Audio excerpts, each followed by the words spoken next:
Wait, have you heard about the news on the manufacturing industries? Oh, which one? Of how this AI and automation are coming into these industries, and you can see that nowadays the warehouse are mostly filled by robots and machines. Oh, really? Will company hire less workers then? That's exactly the question my team wanted to investigate. We analyzed the OSM employment data covering 32 quarters from quarter 1 2018 to quarter 4 2024, focusing on skilled workers in the food processing, beverages, and tobacco manufacturing sector. We started by examining field jobs and jobs created. Across the entire period, the average number of field jobs was about 38.45 thousand, with a standard deviation of approximately 3.37 thousand. This indicates that employment levels change noticeably over time rather than remaining constant. Another useful point is that the median field jobs value, around 37.35 thousand, is quite close to the mean. That suggests the data isn't heavily distorted by a few unusually high or low quarters. The most revealing result comes from comparing the different periods. During the pre-disruption period of 2018 to 2019, the average field jobs stood at approximately 36.34 thousand. During the transition period from 2020 to 2022, it dipped slightly to about 35.94 thousand. However, in the recent AI era period from 2023 to 2025, the average increased substantially to around 42.45 thousand.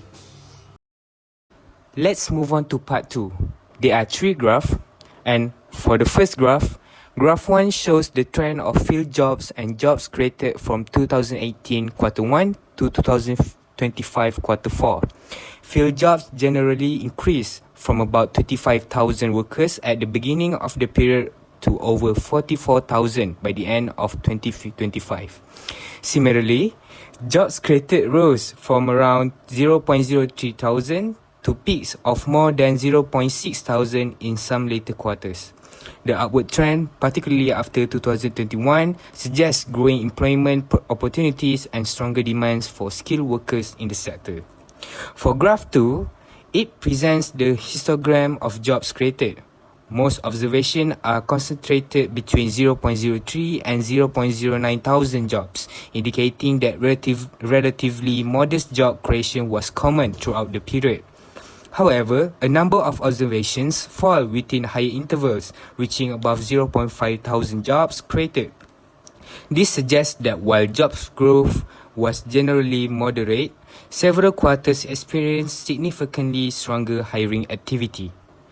And for the graph 3, it shows the frequency polygon for vacancies.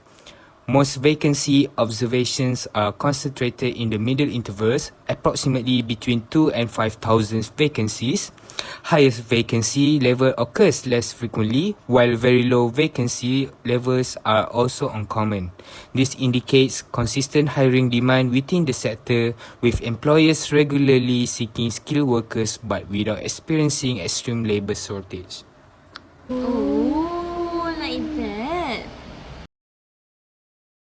Although this sector is heavily exposed to AI, such as automatic quality control and safety monitoring, it is not AI dependent because workers like machine technicians, food technologists, and also packaging designers are still needed to run the industry. In fact, many companies nowadays are restructuring to integrate AI to expand their companies and industries alongside with future expand of technologies. Even though this data appears to be heavily influenced by the progress of AI, in truth, there are other factors that contribute to these results. For example, government policies that are strict may change the cost of production. Furthermore, the supply chain and raw materials availability may also hinder or support the production growth. Finally, the economic situations within a country, like inflation or recession, can reduce the recruitment of workforce. Our message to students and future graduates is simple. Don't be afraid for change, but prepare for it. Focus on developing valuable skills, stay adaptable, and keep learning as technologies evolve. Rather than competing against AI, learn how to work alongside it.